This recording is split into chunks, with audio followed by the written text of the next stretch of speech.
میں انسان جلتا ہے تو اپنے خون تک کو، اپنے سگے بھائیوں تک کو بھول جاتا ہے۔ بہرحال اس کو انہوں نے عملی جامہ پہنانے کے لیے بھائی کو ساتھ لیا، دیگر واقعات بھی بہرحال ساتھ ہیں، چونکہ اختصار مد نظر ہوتا ہے تو وہ ساری باتیں ذکر نہیں ہو پاتی، تو بہرحال میں انشاءاللہ اختصار کے ساتھ اس کو لے کے آگے بڑھتا ہوں۔ بھائی کو ساتھ لے گئے اور کامیاب ہو گئے۔ اس میں آپس میں پہلے منصوبہ بنایا کہ کیا کریں۔ ایک کہنے والے نے کہا نہ یار اس کو قتل نہ کرنا، اس کے اندر کوئی تھوڑی بہت پھر بھی نرمی، بھائی کے ساتھ کوئی محبت شفقت کا پہلو غالب تھا، تو منصوبہ پھر یہ بنا کہ چلو ٹھیک ہے اس کو پھر لے جاتے ہیں۔ ابا جان کی منت سماجت کی، ابا جان ہمیشہ یہ گھر میں ہی رہتا ہے، دیکھو نا ہم جاتے ہیں کھیل کود کرتے ہیں، آؤٹنگ ہوتی ہے، آپ اس کو بھی کبھی ہمارے پاس ساتھ بھیجیں۔ ابا جان پہلے تو راضی نہ ہوئے، آخر ان کے اصرار پر انہیں پھر اپنے ہتھیار پھینکنے پڑے اور یوسف علیہ السلام کو ساتھ روانہ کر دیا، اور ساتھ میں کہہ دیا ایسا نہ ہو، مجھے ڈر لگتا ہے کہ تم اپنی کھیل کود میں مصروف ہو جاؤ اور جنگل میں بھیڑیا کہیں یوسف کو کھا نہ جائے۔ اب اللہ عالم کہ ان کے دماغ میں یہ بات بیٹھ گئی، وہ گئے تو جناب منصوبے کو عملی جامہ پہنایا، بھائی یوسف کو انہوں نے گہرے کنویں میں پھینکا اور ایک بکری ذبح کی اور اس کا خون بھائی کی قمیص کو لگایا اور لے کے واپس آ گئے۔ جاؤ اباہم عشاء یبکون، شام کا وقت ہوا، رات چھائی، روتے ہوئے ابا جان کے پاس آ گئے اور آ کے کہتے ہیں ابا جان ہم کھیل کود میں مصروف ہو گئے، آپ کی بات سچ ثابت ہو گئی، بھائی کو ہم نے اپنے سامان کے بعد چھوڑا تھا، ہم دور نکل گئے، جب واپس پلٹے تو بھیڑیا اس کو کھا چکا تھا اور ثبوت کے طور پر یہ قمیص ہے۔ ابا جان نے اس وقت کہا فصبر جمیل واللہ المستعان علی ما تصفون، صبر ہی میرے لیے اچھا ہے، تم جو بیان کر رہے ہو نا اس پر اللہ سے ہی مدد مانگی جا سکتی ہے۔ جس وقت اس قمیص کو دیکھا تو وہ کہیں سے پھٹی نہیں ہوئی، خون بھی جھوٹا، بدم کذب، قرآن کہتا ہے جھوٹا خون لگا ہوا تھا۔ بہرحال ادھر گھر میں یہ صورتحال ہے اور ادھر یوسف علیہ السلام کنویں کے اندر چلتا ہوا ایک قافلہ، انہوں نے وہاں پر سٹے کیا، تھوڑی دیر کے لیے رکے تو انہوں نے پانی کی تلاش میں اپنے بندوں کو بھیجا کہ یار جاؤ پانی تلاش کر کے لاؤ، جن کی ذمہ داری تھی۔ تلاش کرتے کرتے جس وقت کنویں پر پہنچے تو ان کا جو پانی لے کے آنے والا تھا بندہ، اس نے اپنا ڈول لٹکایا۔ جس وقت کنویں میں ڈول لٹکایا باہر نکالنے لگا تو بڑا وزنی، باہر اس نے کھینچ کے نکالا تو دیکھا ایک خوبصورت بچہ، یا بشرا ھذا غلام، کہنے لگا واہ ہماری قسمت کے کیا کہنے، یہ ایک بچہ ہمیں مل گیا ہے۔ انہوں نے ان کو چھوٹا سا بچہ، معصوم سا، خوبصورت سا، انہوں نے اس کو چھپا لیا کہ کہیں کسی کی نظر نہ پڑ جائے، کسی کا گمشدہ بچہ ہو، کوئی ہم سے لے نہ لے، کوئی مسئلہ مسائل نہ بنے۔ اللہ اکبر، اللہ کی قدرت دیکھیے کہ وہاں سے لے کے نکلے تو آگے لے جا کے مصر کے بازار میں انہوں نے شروہ بثمن بخس دراہم معدودہ، اللہ کے اس قیمتی پیغمبر کو جن کی چوتھی نسل میں نبوت و رسالت چوتھی نسل تک چلی، اللہ نے کہا چند ٹکوں میں، چند درہموں میں، معمولی سی قیمت میں فروخت کر دیا۔ اب اس کے بعد جس گھر میں گئے فروخت ہو کر، جس نے خریدا اس نے کہا بچہ تو بڑا اچھا ہے، اپنی بیوی سے کہا اس کا خیال رکھنا، ممکن ہے کہ یہ بچہ ہمیں مستقبل میں فائدہ دے، بے اولاد ہیں تو ہم اس کو اپنا بیٹا ہی بنا لیں۔ سلسلہ چلتا رہا، آخر کار جس وقت یوسف علیہ السلام بچپنے، لڑکپن اور جوانی میں قدم رکھا تو اسی گھر والے یعنی اسی شخص کی بیوی جس کو عزیز مصر کہا جاتا ہے، اس کی بیوی ملکہ مصر کہہ لیں، اس نے یوسف علیہ السلام پر ڈورے ڈالنے شروع کر دیے، ان کے عشق میں مبتلا ہو گئی۔ آخر کار ایک روز اس نے اپنے ناپاک عزائم کو عملی جامہ پہنانے کے لیے اس نے دروازے بند کر دیے اور کہنے لگی ہے تلک، آؤ اس منصوبے کو، گناہ کو عملی جامہ پہناؤ۔ قال معاذ اللہ، یوسف علیہ السلام کہنے لگے اللہ کی پناہ،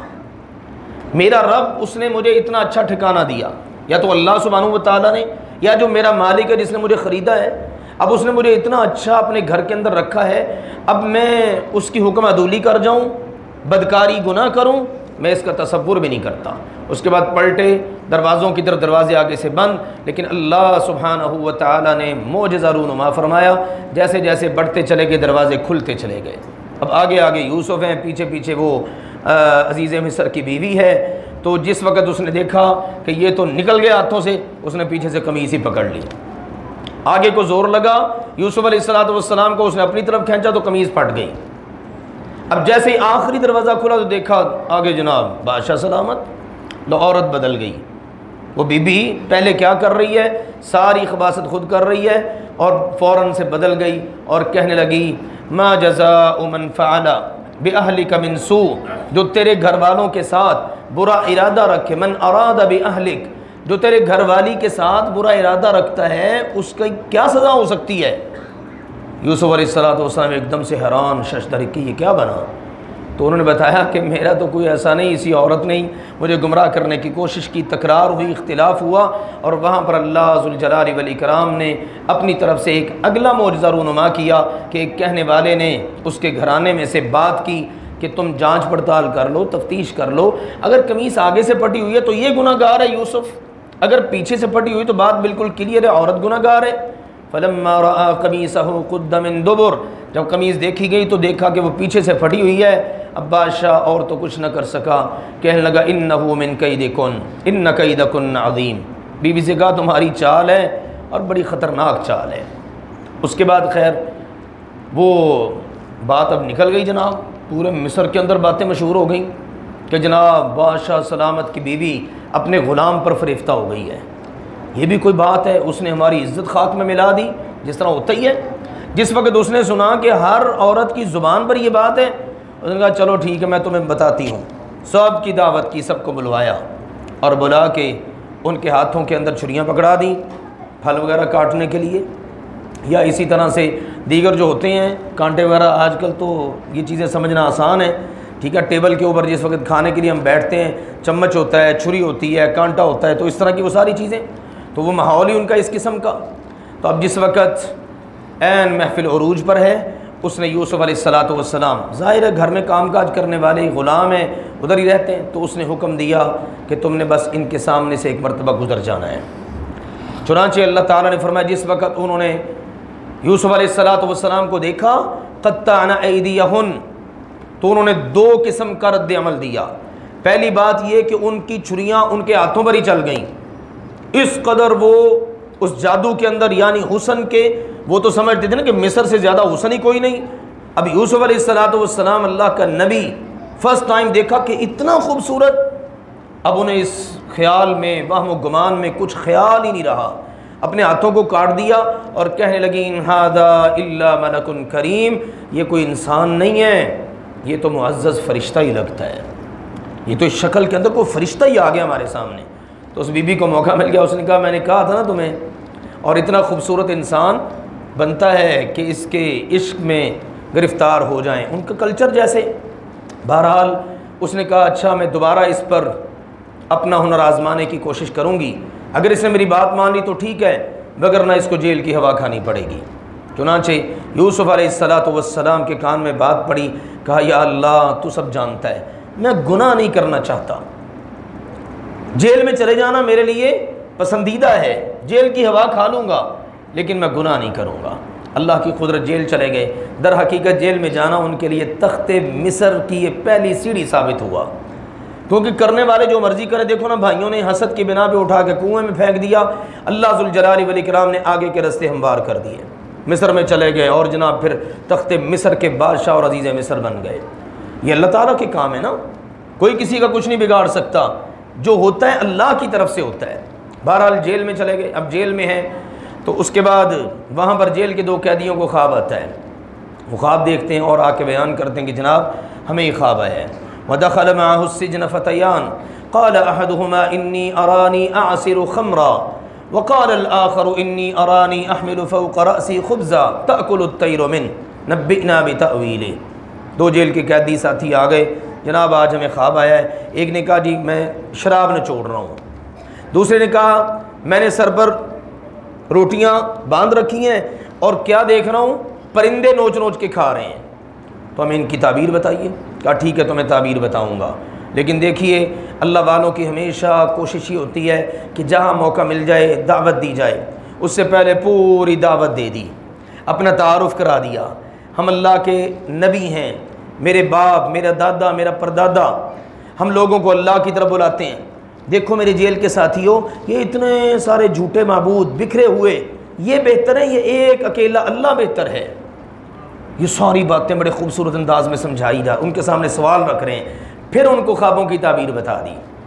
شراب نچوڑنے والے کو کہا کہ تو بادشاہ کا خاص مصاحب بنے گا اور بادشاہ کو تو شراب پلائے گا، اور دوسرا جس کو خواب آئی تھی کہ روٹیاں سر پر ہیں، اس کو کہا کہ تجھے سولی دے دی جائے گی اور تیرے سر کو پرندے نوچیں گے۔ اب جس کی نجات کا اندازہ تھا، اللہ نے ایک منظر دکھایا، اس کو کہا کہ جس وقت موقع ملے بادشاہ کو تو شراب پلائے تو اس کے پاس کبھی ہمارا بھی موقع ملے تو ذکر کر دینا کہ وہاں پر ایک بے گناہ بھی جیل میں ہے۔ اللہ کی قدرت، اللہ تعالیٰ کی طرف سے جو معاملات ہوتے ہیں،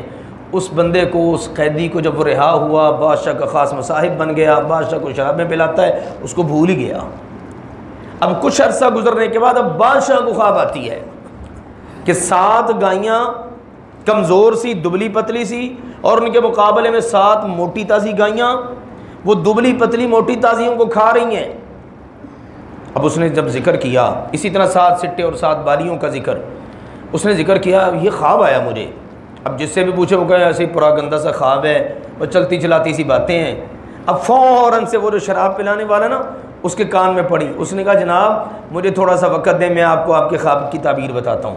وہ سیدھا یوسف علیہ السلام کے پاس اگر یوسف ایھا الصدیق، اے یوسف، اے پیارے دوست، اتنا عرصہ پیارے دوست کی یاد ہی نہیں آئی۔ اب مفاد آیا، مطلب آیا جناب، اب یاد آ گئی دوست کی، ٹھیک ہے، مشکل وقت میں یاد ہی کوئی نہیں کہ وہ مشکل میں پڑا ہوا ہے بیچارہ، تو اس کا کوئی خیال ہی کر لوں۔ بہرحال یہ ہمارے بادشاہ کو خواب آیا ہے تو اس کا بتاؤ۔ یوسف علیہ السلام نے تعبیر بتا دی، بادشاہ کو تعبیر بڑی پسند آئی۔ خلاصہ اس کا یہ ہے کہ آنے والے 7 سال نا بڑی فراوانی ہوگی، اللہ تعالیٰ غلہ دے گا، اناج دے گا، لیکن تم نے سارا اناج استعمال نہیں کرنا، جتنی ضرورت ہو اتنا نکالو، استعمال کرو، کھاؤ پیو، باقی جو بچ جائے نا وہ بالیوں اور سٹوں میں ہی رہنے دو، ادھر ہی محفوظ رہے۔ اگلے جو 7 سال قحط والے آئیں گے نا، اس میں وہ جو بچا کے تم نے رکھا ہوگا نا وہ تمہیں کام دے گا۔ پھر اس کے بعد 1 سال اللہ تعالیٰ دے گا، اس کے اندر پھر جناب لہریں بحریں ہو جائیں گی۔ اب یہ تعبیر جب بادشاہ کو پہنچی، بادشاہ نے کہا وہ بندہ تو لاؤ جس نے تعبیر کی ہے۔ لو جی بندہ بلایا گیا، پیغام پہنچا، یوسف علیہ السلام نے کہا پہلے معاملہ حل کرو کہ مجھے جیل میں ڈالا کیوں گیا ہے، پہلے مسئلہ تو حل کرو نا، آؤں گا بعد میں۔ اللہ کے نبی صلی اللہ علیہ وسلم کی 20 سے من میں بعض باتیں آپ نے فرمایا یوسف علیہ السلام بڑے صابر و شاکر، آپ اپنے بارے میں فرماتے ہیں کہ شاید مجھ سے کہا جاتا میں فوراً سے نکل آتا۔ بہرحال یہ اللہ کے نبی صلی اللہ علیہ وسلم کی عاجزی اور انکساری ہے۔ لو جی بادشاہ نے طلب کر لیا ساری خواتین کو، آؤ بھائی ادھر، ما خطبکن اذ راوتن یوسف، تم نے جو یوسف پر ڈورے ڈالے تھے اور وہ سارے واقعے جو پیش آئے ہیں، کیا ان کی حقیقت ہے؟ اب وہ عزیز مصر کی بیوی بولی، اس نے کہا جناب بات یہ ہے یوسف بے قصور ہے اور میں قصوروار ہوں۔ اس وقت بات بالکل واضح اور ظاہر ہو گئی۔ اب جب اس کے منہ سے یہ بات ظاہر ہو گئی، سب کو پتہ چل گیا کہ قصوروار یوسف نہیں ہے، بے قصور ہی بیچارے جیل میں چلے گئے، قصوروار تو یہ عورتیں تھیں، یہ عزیز مصر کی بیوی تھی۔ تو اب اس کے بعد یوسف علیہ السلام وہاں سے تشریف لائے۔ اب جو منصوبہ پورے کا پورا ملا تو اس وقت یوسف علیہ السلام نے اس سے کہا کہ ٹھیک ہے، اگر ممکن ہو سکتا ہے تو پھر تم مجھے ذمہ داری دے دو کہ میں نے ملک کی معیشت کو دیکھنا ہے اور اس کو سنبھالنا اور کنٹرول کرنا ہے، کیونکہ ان کو ان معاملات کا پتہ ہی کوئی نہیں، پہلے سے سلسلے چل رہے ہیں، معاملات چل رہے ہیں۔ بہرحال اس سے اہل علم نے یہ مسئلہ اخذ کیا ہے کہ کبھی اگر ایسے حالات ہوں، معاملات ہوں، تو پھر تقاضا کیا بھی جا سکتا ہے عہدے کا۔ جب نظر آ رہے ہیں نا سارے ایسے ہی بیچارے نکھٹو، تو پھر ایسے حالات کے اندر بندہ تقاضا کر سکتا ہے، ٹھیک ہے، وگرنہ نہیں کہ ایسے ہی بندہ وہ مانگتا پھر ذمہ داریاں کہ یہ ذمہ داری مجھے دے دو، میں جناب یہ بن جاتا ہوں، مجھے یہ بنا دو۔ اللہ کے نبی صلی اللہ علیہ وسلم نے اس سے سخت تنبیہ فرمائی، جب بندہ مانگ کے ذمہ داری لیتا ہے نا پھر اللہ کی مدد نہیں ملتی۔ جب بندہ اسے بھاگتا ہو اور لوگ پکڑ کر اس کو ذمہ داری دے دیں تو پھر اللہ تعالیٰ اس کی مدد کرتا ہے۔ بہرحال وزیر خزانہ بن گئے۔ لو جی قحط کے سال شروع ہو گئے، اور قحط نے صرف مصر کو ہی لپیٹ میں نہیں لیا، ارد گرد کے علاقوں کو بھی لپیٹ میں لے لیا، دور دور تک۔ ادھر اس سے متاثر اپنے گھر کے افراد بھی ہوئے، بھائی، گھر کے افراد، والدین، سارے کے سارے۔ ایک روز یوں جاء اخوۃ یوسف، غلہ تقسیم ہو رہا ہے، جناب یوسف علیہ السلام کے بھائی بھی غلہ لینے کے لیے آ گئے۔ اب غلہ دینے والا کون ہے؟ وزیر خزانہ یوسف علیہ السلام، کرسی پہ تشریف فرما ہیں، غلہ تقسیم ہو رہا ہے، بھائی داخل ہوئے تو بھائیوں کو داخل ہوتے ہی دیکھ کر پہچان لیا، یہ تو میرے بھائی آ گئے۔ بھائیوں نے نہیں پہچانا، یوسف علیہ السلام نے پہچان لیا، کرنے والوں نے نہیں پہچانا، جس کے ساتھ ہوئی اس نے پہچان لیا۔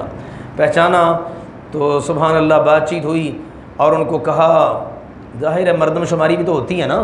کتنے افراد ہیں گھر کے، کیا صورتحال ہے، کون کون ہے، مردم شماری کرتے ہوئے پتہ چلا کہ ان کا ایک بھائی ہے جس کو ساتھ لے کر نہیں آئے، ٹھیک ہے نا۔ یعنی پیچھے ایک تو یوسف علیہ السلام تھے، تو کتنے ستارے دیکھے، 11، 10 بھائی غلہ لینے کے لیے آئے ہیں، 11واں نہیں آیا، تو کہا نیکسٹ ٹائم آتے ہوئے نا وہ جو ایک بھائی تمہارا پیچھے رہتا نا اس کو بھی لے کے آنا، لے کے آؤ گے تو ٹھیک ہے، مزید ایک فرد کا غلہ مل جائے گا، وگرنہ پھر تم یہاں نہ آنا، تمہیں بھی کچھ نہیں ملے گا۔ لو جی چلے گئے واپس غلہ لے کر، اور جا کر ابا جان کو کہا، ابا جان، جس وقت وہ غلہ کھولا نا، یوسف علیہ السلام نے ایک اور دل جیتنے کے لیے سبحان اللہ تدبیر فرمائی، اور یہ سارا اللہ سبحانہ و تعالیٰ کی طرف سے تھا۔ انہوں نے غلہ بھی دے دیا اور سامان میں جو وہ قیمت گھر سے لے کے آئے تھے نا، پہلے وقتوں میں اس طرح کی چیزیں چلتی تھیں، ٹھیک ہے نا، چیزوں کا چیزوں سے تبادلہ ہوتا تھا، وہ ساری قیمت بھی واپس رکھ دی۔ ان کو نہیں پتا، نہ ادھر نہ راستے میں،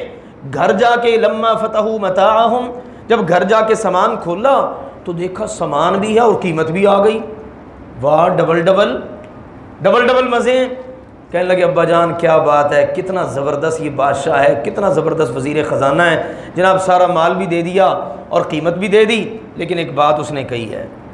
اس نے کہا وہ جو تمہارا ایک بھائی ہے نا اس کو اگلی بار آتے ہوئے لے کے آنا، نہ لے کے آئے نا تو پھر تم بھی نہ آنا، تمہیں غلہ کوئی نہیں ملے گا۔ پھر سیدنا یعقوب علیہ السلام کہنے لگے خطرہ ہے، جس طرح پہلے کو لے گئے تھے اس کو بھی لے جاؤ تو کام خراب نہ ہو جائے۔ لن ارسلہ معکم، میں اس کو تمہارے ساتھ کسی صورت نہیں بھیجوں گا، ہاں اللہ کی ضمانت مجھے دو کہ تم اس کو واپس لے کے آؤ گے۔ پہلے بھی تو یوسف کو لے گئے تھے نا، بڑی قسمیں اور سارے وعدے معاہدے کر کے، اب اس کو لے کے جاؤ تو میرے ساتھ معاہدہ کر کے جاؤ کہ اس کو واپس لے کے آؤ گے، باقی تو فیصلے سارے اللہ کے ہیں، میں اسی پر توکل کرتا ہوں۔ لیکن ایک بات اور یاد رکھنا، جس وقت رخصت ہونے لگے مختلف قسم کی نصیحتیں فرمائیں، گھر سے نکلنا ہے تو اس انداز میں، راستے میں اس انداز میں، پھر جب تم وہاں چلے جاؤ مصر میں تو سب نے ایک دروازے سے داخل نہیں ہونا، بلکہ وادخلوا من ابواب متفرقہ، الگ الگ دروازوں سے جانا، مختلف چیزیں نظر نہ لگ جائے، کوئی اور کسی قسم کا کوئی حادثہ پیش نہ آ جائے، کوئی مسائل نہ بن جائیں۔ ابا جان کی نصیحت کے مطابق جناب وہ چلے گئے، ساتھ ساتھ یہاں بھی توحید کا سبق چل رہا ہے۔ نظر بد ہوتی ہے، یہ حق ہے، ہو سکتی ہے، لیکن اس کا علاج قرآن و حدیث کے اندر موجود ہے۔ اسی طرح نفع نقصان کا مالک مکمل طور پر کون ہے؟ اللہ ذوالجلال والاکرام، سب اللہ کے ہاتھ میں ہے، کسی کو رزق دے دے کسی کو نہ دے، کسی کو فراخی دے دے کسی کو تنگی، یہ سب اللہ کے بس میں ہے، نفع نقصان کا مالک اللہ ہے۔ ابا جان بھی کہہ رہے ہیں یہ بس ایک تدبیر ہے، وگرنہ ہونا وہی ہے جو اللہ نے کرنا ہے۔ اگر تمہارے اوپر کوئی آزمائش آ گئی تو میں تمہارے کسی کام آنے والا نہیں ہوں، یہ نہ سمجھنا کہ ابا جی پیچھے بیٹھے ہیں بس جناب وہ سارا کچھ سنبھال لیں گے، نہ۔ سبحان اللہ، کیسا خوبصورت تربیتی پلان ہے جو یعقوب علیہ السلام نے اپنے بچوں کو دیا کہ میرا بھی بھروسہ توکل اللہ پر ہے، تم نے بھی بھروسہ توکل اللہ پر رکھنا ہے، اور یہی کام ہوتا ہے میرے عزیزو۔ اسباب وسائل استعمال ضرور کرو لیکن توکل اللہ پر کرنا ہے، مسبب الاسباب پر جو اسباب کو کام میں لاتا ہے۔ لیجیے ولما دخلوا علی یوسف آوا الیہ، ولما دخلوا علی یوسف، ابا جان کے حکم کے مطابق جس وقت یہ سارے بھائی دوبارہ داخل ہوئے یوسف علیہ السلام پر، پہچان لیا یوسف علیہ السلام نے، اپنے بھائی کو بلایا، قریب کیا، ظاہر الگ الگ دروازوں سے داخل ہوئے تو متفرق تھے، کو کہیں بھائی کو پہچان لیا اور اس کو کہا میں یوسف ہوں تیرا بھائی، بنیامین کو کہا پریشان نہیں ہونا، جو کچھ ہوگا بس دیکھتے جانا، پریشانی نہیں لینی، ٹینشن نہیں لینی، تو نے جو کرنا ہے میں نے اللہ کے حکم سے ہی کرنا ہے۔ لیجیے سب کے سامان کی تیاری ہو گئی، 11 بھائیوں کے سامان کی تیاری ہو گئی، کیونکہ وعدہ تھا کہ لے کے آؤ گے ایک بندے کا اور تمہیں جناب مل جائے گا، ساری تیاری ہوگی۔ اب رخصت ہونے لگے، یوسف علیہ السلام نے اپنے خاص مصاحب کو جو وہ سارا ترازو کے ساتھ یا پیمانے کے ساتھ وزن کر کے وہ ڈالا کرتا تھا، اس کو کہا یہ جو ٹوپا ہے نا، یعنی جس کے ساتھ ہم وزن کرتے ہیں، یہ میرے بھائی یہ جو میرے ساتھ ساتھ رہا ہے نا، جس کو میں نے تھوڑا سا پروٹوکول دیا ہے اور راز نیاز کی باتیں کی ہیں، اس کے سامان میں رکھ دینا ہے، اس نے رکھ دیا۔ اب جس وقت یہ قافلہ چلا تو پیچھے سے آواز پڑی، ہو قافلے والو لگتا ہے کہ تم چور ہو۔ ہمارے بادشاہ کا جو ٹوپا ہے، وہ جو پیمانے کا آلہ ہے، وہ گم ہے۔ انہوں نے کہا جناب تمہیں پتہ ہے کہ ہم کہاں سے چور ہو سکتے ہیں، ہم تو اتنی دور سے آئے ہیں، مسافر لوگ ہیں، غلہ لے کے جا رہے ہیں۔ انہوں نے کہا اچھا اگر تمہارے سامان میں سے نکل آئے تو پھر؟ انہوں نے کہا جی بات سیدھی ہے، ہمارے ہاں نظام یہ چلتا ہے، یہاں مصر میں نہیں، ہماری ریاست میں یہ نظام چلتا ہے، جس نے کوئی چیز چوری کی ہو نا، سامان میں سے برآمد ہو جائے تو پھر وہی اس کی سزا ہوتا ہے، جس کے سامان میں سے نکلا ہے رکھ لینا۔ چنانچہ سامان کی تلاشی شروع ہو گئی۔ فَبَدَأَ بِأَوْعِيَتِهِمْ قَبْلَ وِعَاءِ أَخِيهِ، اگلی تدبیر یہ ہوئی کہ سب سے پہلے بنیامین کا سامان چیک نہیں ہوا، باقی بھائیوں کے سامان کی چیکنگ ہو رہی ہے۔ سب سے آخر میں بنیامین کے سامان کی چیکنگ ہوئی تو اس میں سے وہ ٹوپا برآمد ہو گیا۔ چنانچہ جیسے ہی بھائیوں نے دیکھا وہ پھر بول پڑے، کہنے لگے یہ اکیلا ہی چور نہیں ہے، اس سے پہلے اس کا ایک اور بھائی بھی چور تھا۔ اللہ اکبر۔ اگر ہم وہ سلائیڈز پہ چلاتے ہیں نا پورا، پھر اس کا لطف ہی کچھ اور ہوتا۔ بہرحال قرآن کا انداز ہی کچھ اور ہے۔ یہ چیزیں پڑھ کے نا یوسف علیہ السلام کا انداز اور برداشت ایسے ہی نہیں عمر رضی اللہ تعالیٰ کی چیخیں نکل آتی تھیں۔ اب آپ تصور کیجئے، بھائی ہیں سگے، پہلے بھی سامان لے کے گئے ہیں، دوبارہ پھر لے کے جا رہے ہیں۔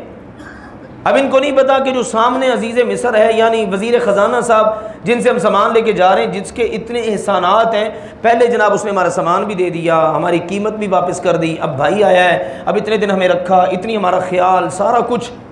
فوراً سے کہہ دیا یہی چور نہیں ہے، اس کا بھائی بھی چور تھا۔ یوسف علیہ السلام نے بڑا ضبط کیا۔ اب جناب منت ترلے سماجتیں شروع ہو گئیں، جناب اس کو نہ رکھو، اس کو بھیج دو، ہم 10 میں سے جس کو مرضی رکھ لو۔ یوسف علیہ السلام نے کہا یہ تو نہیں ہو سکتا۔ کہنے لگے جناب آپ بڑے اچھے ہیں، آپ بہت اچھے محسوس ہوتے ہیں، آپ ذرا انداز اور سٹائل نوٹ کیجئے، آپ بہت اچھے ہیں، ہمیں معلوم ہوتا ہے کہ آپ بڑے احسان کرنے والے ہیں۔ یوسف علیہ السلام نے کہا کچھ بھی ہے، فیصلہ تم نے دیا تھا کہ جس کے سامان میں سے نکل آیا وہی ہمارے ہاں اس کی سزا، اس کو رکھ لینا، تو رکھا اسی کو جائے گا۔ بے بس ہو گئے، سلطنت کے آگے، ریاست کے آگے، جناب اب وہاں سے نکلے تو بڑے بھائی نے کہہ دیا کہ جناب میں تو نہیں جاؤں گا۔ پہلے ابا جی کوئی غم ہے، رو رو کے دن رات برا حال ہوا پڑا ہے، بینائی چلی گئی ہے، اب آگے بنیامین کا غم، تو جاؤ تم چلے جاؤ، ہاں ابا جی اجازت دیں گے تو میں چلا جاؤں گا، یا اللہ کوئی اور رستہ نکال دیں، جاؤ جا کے گھر بتاؤ ابا جان کو کہ بنیامین نے چوری کی تھی، اور ہم نہیں کہہ رہے کیونکہ آگے ہی ابا جان کو یوسف کے معاملے کے اندر ہمارے اوپر بد اعتمادی، یقین تو کرنا کوئی نہیں انہوں نے، تم جا کے بتاؤ اور ان سے کہنا یہ جو بستی والے ہمارے ساتھ گئے تھے نا، بے شک ان سے بھی پوچھ لیں، سارے مصر والوں کو پتہ ہے، سب لوگوں نے دیکھا ہے، کوئی ڈھکی چھپی چیز نہیں ہے۔ چلے گئے جناب، جا کے بات بتائی اور یہ گواہی بھی پیش کی۔ اس وقت پھر کہا، پہلے بھی کہا تھا، اب پھر کہا بل سولت لکم انفسکم امرا، لگتا ہے تم نے کوئی نیا منصوبہ بنا لیا ہے، چلو فصبر جمیل، صبر ہی اچھا ہے۔ پہلے ایک بیٹے کے بچھڑنے پر کیا کیا تھا؟ صبر، اب دوبارہ پھر کیا کہہ رہے ہیں؟ صبر۔ سیدہ عائشہ کے واقعہ میں آئے گا انشاءاللہ سورۃ النور میں، جب اتنی بڑی تہمت لگی، کئی دن گزرے اور بڑی تکلیف دہ صورتحال، تو کہتی ہیں مجھے یعقوب علیہ السلام کا نام یاد نہیں آ رہا تھا، صرف یہ یاد آیا کہ یوسف کے ابا نے جو کہا تھا میں بھی وہی کہتی ہوں، فصبر جمیل واللہ المستعان علی ما تصفون۔ خیر کہا صبر اچھا ہے، عسى اللہ ان یأتینی بہم جمیعا، مجھے اب بھی اللہ پر یقین ہے کہ اللہ ان تینوں بھائیوں کو اکٹھوں کو لے آئے گا، مجھے یقین ہے، میں اللہ کی رحمت سے مایوس نہیں۔ ایک بڑا بھائی بھی اب ادھر رہ گیا ہے جس نے بھیج دیا کیونکہ میں نے تو بھائی نہیں جانا، اب میں ابا جی کا سامنا کیسے کروں گا، اور دوسرے یوسف وہ تو پہلے ہی دور تھے، اور اب تیسرا بنیامین۔ لیجیے اس کے بعد ابا جان نے پھر کہا جاؤ تو صحیح اللہ کے بندوں کو تلاش کرو، کوئی جا کے دیکھو، کوئی ڈھونڈو، اللہ تعالیٰ کوئی نہ کوئی رستہ نکال دے گا۔ چنانچہ وہ نکلے، اب دوبارہ پھر آئے اور آ کے بادشاہ سے بات چیت ہوئی، عزیز مصر کے ساتھ، وزیر خزانہ صاحب کے ساتھ، کہ جناب یا ایھا العزیز مسنا واہلنا الضر وجئنا ببضاعۃ مزجاۃ فاوف لنا الکیل وتصدق علینا۔ یہ آیت مبارکہ ہلا کے رکھ دیتی ہے بندے کو۔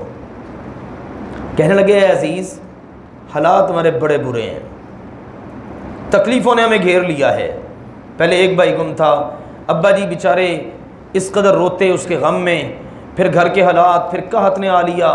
ہمارے گھر والوں پر بھی بڑی تکلیفیں ہیں۔ اب یہ تھوڑی سی جمع پونجی ہم لے کر آئے ہیں، جو پچھلی بار غلہ لے کے گئے تھے نا وہ ختم ہو گیا ہے، حالات ہمارے بالکل ٹھیک نہیں ہیں۔ اب تو حالت یہ بن گئی ہے، نبی زادے ہیں، سید ہے، صدقہ لگتا نہیں ہے، لیکن تصدق علینا، اب حالت یہ ہو چکی ہے کہ ہمارے اوپر کوئی صدقہ ہی کر دو۔ ان اللہ یجزی المتصدقین، اللہ صدقہ کرنے والوں کو بہترین جزا دیتا ہے۔ جب یوسف علیہ السلام نے گھر کے حالات سنے اور یہ منظر سنا تو یوسف علیہ السلام اللہ کی طرف سے وقت آ چکا، پوچھا یوسف علیہ السلام نے هل علمتم ما فعلتم بیوسف، جانتے ہو یہ نوبت کیوں آئی ہے؟ تمہیں پتہ ہے تم نے یوسف کے ساتھ کیا سلوک کیا تھا؟ جیسے یہ سوال ہوا آنکھیں کھلی کی کھلی رہ گئیں، کہ اس منظر کا تو صرف یوسف کو پتا تھا، یہ ہمیں پتا تھا، ہم 10 بھائیوں نے آج تک کسی کو خبر نہیں ہونے دی، یہ بندہ عزیز جس کو ہم کہہ رہے ہیں جناب یہ سوال کر رہے ہیں۔ تو کہنے لگے انت یوسف، کہیں تو یوسف تو نہیں؟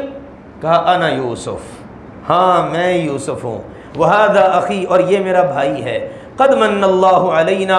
ہمارے اوپر یہ جو کچھ کیا ہے اللہ نے احسان کیا ہے۔ لو جی اب سارے کے سارے 10 کے 10 بھائی مجرم بن کے سامنے کھڑے ہیں، فرد جرم عائد ہو چکی ہے، پوری فلم دماغ میں گھوم گئی، کیسے یوسف علیہ السلام کنویں میں، کنویں سے گھر میں، الزام لگا، جیل کی ہوا کھائی، وہاں کی روٹیاں کھائیں، پھر چلتے چلتے جناب وزیر خزانہ بنے، پھر وہاں سے آج جناب عزیز بنے بیٹھے ہیں، عزیز مصر۔ تو اس وقت ارشاد فرمایا پریشان نہ ہو، لا تثریب علیکم اليوم، جاؤ تمہارے اوپر کسی قسم کی گرفت نہیں ہے، میں نے تم سب کو اللہ کے لیے معاف کیا، اور اللہ سے دعا کرتا ہوں کہ اللہ ذوالجلال والاکرام تمہیں معاف کر دے۔ نبی اکرم صلی اللہ علیہ وسلم کے حالات اس سے بالکل ملتے جلتے تھے، ادھر سگے بھائی ہیں اور ادھر مکہ والے وہ بھی خونی رشتہ دار ہیں، دن رات ظلم ڈھاتے ہیں۔ ادھر منصوبہ کیا بنا تھا، اس کو قتل کر دو یا اس کو کہیں دور پھینک دو، اور ادھر منصوبے مکے میں کیا بن رہے ہیں، ان کو قتل کر دو یا ان کو یہاں سے نکال دو یا ان کو جیل میں ڈال دو۔ اللہ ذوالجلال والاکرام نے پوری سورہ مبارکہ نازل فرمائی اور اس کے اندر یہ سبق دیا کہ مکہ والو یہ آخری دور گزر رہا ہے تمہارے پاس، تمہیں تنبیہ کی جاتی ہے، سارا واقعہ پڑھ لو، بالکل من وعن، کچھ عرصے کے اندر ہی اللہ اس کو پورا کر دے گا۔ اور اللہ سبحانہ وتعالیٰ کی قدرت ہے کہ 8 سے 10 سال صرف گزرے، یوسف علیہ السلام کو تو لمبا وقت گزرا نا، ٹھیک ہے، یعنی بچپنا، پھر لڑکپن، پھر جوانی، پھر وہاں سے ہوتے ہوتے وزیر خزانہ بنے، پھر تقریباً وہ 14 سال تو وہ بنتے ہیں، پھر اس کے بعد کے یعنی آپ کہہ لیں کہ ایک لمبا دورانیہ ہے، تب جا کے وہ عزیز بنے۔ اور ادھر محمد مصطفیٰ صلی اللہ علیہ وسلم صرف 8 سے 10 سال لگے، جب مکہ کو فتح کیا تو اب یہ سارے کے سارے مکہ والے سامنے کھڑے ہیں۔ ہم نے پوچھا تم جانتے ہو میں نے کیا سلوک کرنا ہے تمہارے ساتھ؟ کہنے لگے اخن کریم وابن اخن کریم، آپ بڑے معزز بھائی ہیں۔ اب دیکھو میرے عزیزو غور کرو ان باتوں کے اوپر، یہی مکہ والے تھے نا جو دن رات ظلم ڈھاتے، اللہ کے نبی کی گردن کے اندر کپڑا ڈال کے اس کو بل دیے گئے، آپ کی آنکھوں مبارک سے آنسو نکل آئے، کبھی اوجھنیاں پھینک رہے ہیں، آپ کی راہوں میں کانٹے پھینکے جا رہے ہیں، یعنی کون سا ظلم ہے جو مکہ والوں نے نہیں کیا؟ اور آج جب جہاد کے نتیجے میں، دعوت کے نتیجے میں آج مکہ فتح ہو چکا ہے اور اب جناب سارے سامنے کھڑے ہیں، اب پوچھا جا رہا ہے کیا سلوک ہوگا؟ کہتے ہیں آپ تو بڑے معزز بھائی ہیں، 8-10 سال جس سے جنگیں لڑتے رہے، جس کے ساتھیوں کو شہید کیا، جس کے دانت مبارک احد میں شہید کیے، سارا کچھ ہوا، آج دیکھ لیجئے محمد فاتح علیہ السلام کے سامنے کھڑے اور کہتے ہیں آپ بڑے معزز ہیں، آپ معزز بھائی کے بیٹے ہیں، آپ سے خیر کی توقع ہے۔ آپ نے فرمایا میں تم سے وہی کہوں گا جو یوسف نے اپنے بھائیوں سے کہا تھا، جاؤ لا تثریب علیکم اليوم، میں تمہاری کوئی گرفت نہیں کرتا، اللہ بھی تمہیں معاف کر دے۔ اور یہ بڑا زبردست قسم کا پوائنٹ تھا، اس موقع کے اوپر بے شمار لوگوں نے اسلام قبول کیا، یہ نبی اکرم صلی اللہ علیہ وسلم کا بہرحال معاملہ۔ اس کے بعد یوسف علیہ السلام کو چونکہ حالات کا سارا پتہ چل چکا کہ ابا جان غم کے اندر رو رو کر آنکھوں کی بینائی تک کھو بیٹھے ہیں، انہوں نے کہا اپنی قمیص مبارک دی اور کہا جناب یہ لے جاؤ اور لے جا کر میرے ابا جی کی آنکھوں پہ ڈالنا، اللہ سبحانہ و تعالیٰ ان کی بینائی لوٹا دے گا۔ لیجیے قافلہ یہاں سے رخصت ہوا، ابھی دور ہے شام میں، یہ مصر ہے، کئی 100 کلومیٹر کا آپ کہہ لیں کہ فاصلہ ہے، اور ادھر ابا جان کو یہاں سے نکلتے ہوئے قافلے کی اللہ تعالیٰ نے خوشبو سجھا دی۔ جس وقت نکلے تو کہا انی لاجد ریح یوسف، گھر میں بیٹھے ابا جان کہہ رہے ہیں مجھے تو یوسف کی خوشبو آ رہی ہے، سارے بھائی ادھر ہیں، گھر والے کہتے ہیں لو آپ تو پرانی جناب پتہ نہیں کن باتوں میں پڑے ہوئے ہیں، یوسف پتہ نہیں کہاں چلا گیا، کیونکہ ان کو تو ابھی پتہ نہیں ہے نا، ادھر منظر کچھ اور بنا ہوا ہے اور گھر میں منظر ہی کچھ اور ہے۔ گھر والے بچے بہویں وغیرہ وہ کیا کہتی ہیں آپ تو پرانی کسی بھول چوک میں پڑے ہوئے ہیں، کہاں یوسف کا تو نام و نشان بھی نہیں۔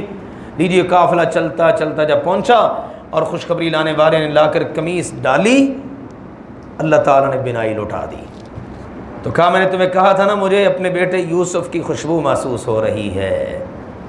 اللہ اکبر، دیکھیے ذرا غور کیجیے معجزہ کیا ہوتا ہے، وجود نبی کا، حکم اللہ کا۔ پہلے بھی یہ قمیص آئی تھی نا، خون آلود، جانور کا خون لگا ہوا، بدم کذب، جھوٹا خون لگا ہوا تھا، قمیص سلامت تھی، وہ قمیص گھر میں ہی تھی، رکھ لیتے اس کو بینائی لوٹ آتی۔ اب مصر سے چلی ہے قمیص اور وہ جناب ڈالی گئی، اللہ کے حکم سے بینائی لوٹ آئی۔ مقصد کیا ہے، جو کچھ ہوتا ہے وہ اللہ کے حکم سے ہوتا ہے۔ جب نبیوں کا یہ معاملہ ہے تو باقی تو سارے بعد میں ہی آتے ہیں نا، اسی لیے کسی سے کچھ چیز منسوب کر دینا، کسی کو ایسے ہی بڑھا چڑھا دینا، کسی کرامت کے نتیجے میں کسی ولی کو رب کے درجے پر فائز کر دینا، یہ میرے عزیزو عقیدہ صحیح نہیں ہے۔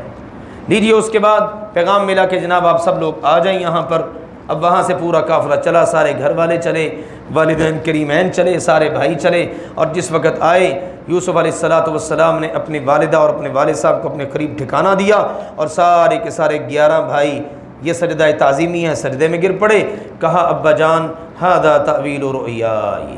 وہ جو میں نے بچپنے میں آپ کو خواب سنائی تھی نا، یہ ہے میرے رب کی طرف سے اس خواب کی تعبیر جو اللہ نے آج مکمل کر دی ہے۔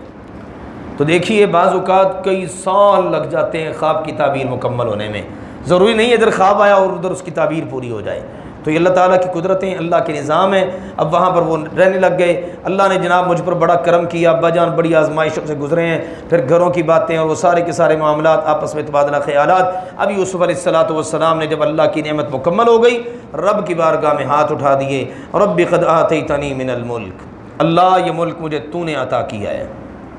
وعلمتنی من تأویل الاحادیث، خوابوں کی تعبیر کا علم بھی اللہ تو نے مجھے عطا کیا ہے، اور بن مانگے دونوں چیزیں دے دیں۔ اب تیرا نبی تجھ سے یہ سوال کرتا ہے اللہ توفنی مسلمہ،